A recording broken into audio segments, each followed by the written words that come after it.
কার সেন্টারের সেকেন্ড শোরুমে চলে এসেছি আজকে। সেকেন্ড শোরুম মানেই শুধুমাত্র আজকে উদ্বোধন হচ্ছে, কিছুক্ষণের মধ্যে উদ্বোধন হবে। সো মোটামুটি পুরোপুরি সাজানো আছে, কিছুক্ষণের মধ্যে নামাজের পরপরই উদ্বোধন অনুষ্ঠান শুরু হবে। আর ইব্রাহিম কার সেন্টার সেকেন্ড শোরুমের লোকেশন হচ্ছে উত্তরা দিয়াবাড়ি 15 নম্বর সেক্টর, মেট্রো স্টেশন থেকে সোজা পশ্চিমে গোলচক্করের সাথে হচ্ছে ইব্রাহিম কার 2। আর ইব্রাহিম কার 2 এ আজকেও কিছু গাড়ি চলে এসেছে অলরেডি।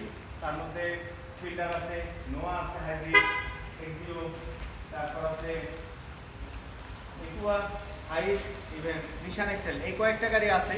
তাছাড়া কিন্তু উদ্বোধনের পরপরই গাড়িগুলো চলে আসবে। আশা করি নতুন শোরুম উপলক্ষে রিজনেবল প্রাইসের মধ্যে সেকেন্ড শোরুমের গাড়িগুলো পাবেন আপনারা। আর অটো 360 থেকে আমরা আছি ইব্রাহিম কার সেন্টার 2-তে। কিছুদিনের মধ্যে অনুষ্ঠান শুরু হবে, অনুষ্ঠানটা আমরা লাইভে থাকবো। আশা করি আপনারাও লাইভে থাকবেন।